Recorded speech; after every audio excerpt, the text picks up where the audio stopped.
Hey there, so back again. Today I wanted to talk about when saying no is actually saying yes. And when I say that, I mean, when you say no to something, it sometimes just means that you're saying yes to yourself. 2 weeks ago, on a Wednesday evening, my neighbor, who is a Syrian refugee, um, asked me for help for the next day to go to a nearby city. It's a 45-minute drive, and we had to be there for an hour and then go back again. And normally I help her with anything I can, just because. Um, but I could just feel in my bones that I really didn't want to do that. And I had this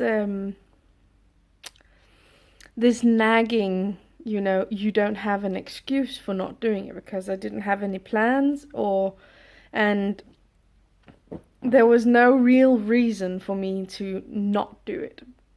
But I felt that it was not for me. So I actually said no, and I had a knot in my stomach, and it was, I had a knowing that it was the right thing to do, and yet I also had like a bad feeling, or it was more like a trained shame. You can't say no if there's no real reason for you to say no. I didn't have any excuse, so I felt the the guilt, even though I knew that it was the right thing to do. So the next day, um, well, she figured it out, and I had the start of a flu. I was so tired, and I was so ill, and I had the flu for over a week, and I was really bad, badly.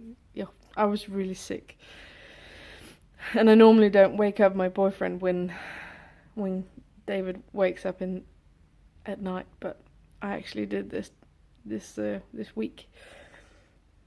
Um, yeah, so that was just to say that sometimes when you say no and you feel you really don't have an excuse for saying no, but sometimes when you say no, it's just because part of you knows that it's time to say yes to yourself. I needed rest. I didn't know I needed rest, but I needed rest. So I said no to her, and I said yes to me. And I had to lay down for almost a week and just take care of myself, and just, I almost didn't eat anything other than soups and drink tea. And yeah, so okay, this was a confused kind of ramble, but I hope you get the gist of it. Sometimes when you say no, you're actually just saying yes to yourself, and you have to let yourself do that. You have to let yourself be kind to you by feeling what is right for you in the moment, even though you don't know why it's the right thing to do. And this was a small thing. This was just my body telling me that I needed a rest, even though my head didn't know it. But it can also be in bigger things, choosing education, or choosing where to live for a period of time, which job you want. Your body will, in some cases, in most cases, give you a feeling of what is right for you and what is not right for you. And actually, just the practice of caring for yourself is a practice of learning to listen to what your intuition is telling you, what your body is telling you. Actually just noticing the signs and reacting to them.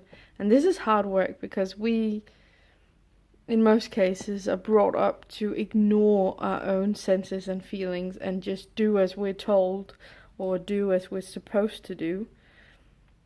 And the moving back to listening to yourself is actually the hard part of caring for yourself, and it's for most people anyway, and it's a ongoing process. So that was it for now. Sometimes saying no is saying yes. Yeah. And I guess I'll see you in the next one.